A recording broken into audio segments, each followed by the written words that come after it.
The U.S. decision to drop an 11-ton bomb, known as the mother of all bombs, in Afghanistan against an ISIS target brought back into focus that entire war and the fact that, aside from the problem of ISIS, there has still been a problem in Afghanistan of the Taliban.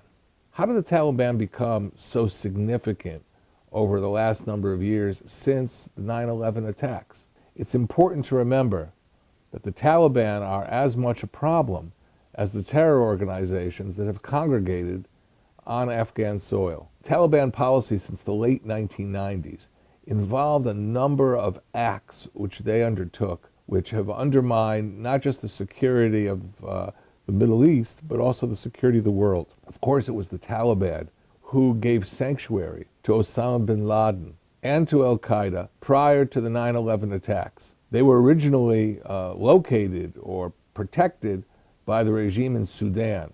But then in the mid-90s, bin Laden moved to Afghanistan, where the Taliban had taken control and offered him a location for his training camps. It was there that bin Laden planned and implemented the horrible attack on the United States against New York and against Washington, D.C. One thing we've learned from this entire experience is that the West must not allow terror sanctuaries to grow, to thrive, and to be used to plan attacks against the West. That is the first lesson from the experience the West has had with the Taliban. There's a second experience with the Taliban that should be recalled. In March 2001, the Taliban decided to dynamite Buddhist statues in the Bamiyan Valley in Afghanistan that were 2,000 years old. These statues were located along the Silk Route, and they were treasured by adherents to Buddhism. But all of a sudden, the Taliban decide to attack these religious sites. The Taliban attack actually induced a debate in many radical Islamic circles whether it was the right thing to do.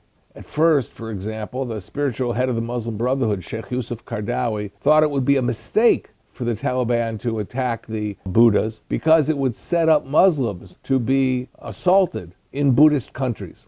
Later, Qaradawi and others said, you know what? The attack on these pre-Islamic sites was the right thing to do. And there was even a discussion about destroying pre-Islamic sites in Egypt, like the pyramids and the Sphinx. It isn't surprising that the derivatives of al-Qaeda that have grown, like ISIS, have been attacking pre-Islamic religious sites all over the Middle East, destroying the heritage of mankind in terms of cities that were once manned and lived in by ancient empires, the Persians, the Babylonians, the Assyrians.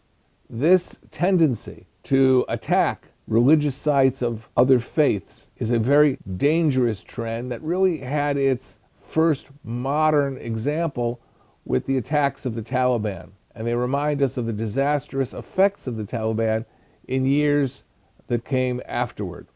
A third feature of the Taliban presence in Afghanistan is an opportunity we have to learn what are the exact relations between Shiites and Sunnis.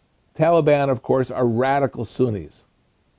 And almost everybody who starts learning the Middle East begins thinking that, oh, Sunnis are at war with Shiites.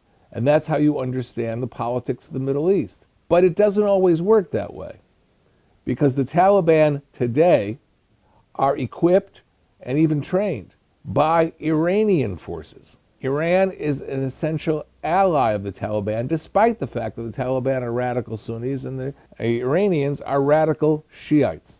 So if there are those who think that they can allow Iran to expand its influence around the area of the Middle East and South Asia, and it won't affect them because their enemies are essentially Sunni, they're making a big mistake, because an expanded Iran will also enhance radical Sunnism, as it has with the Taliban in Afghanistan.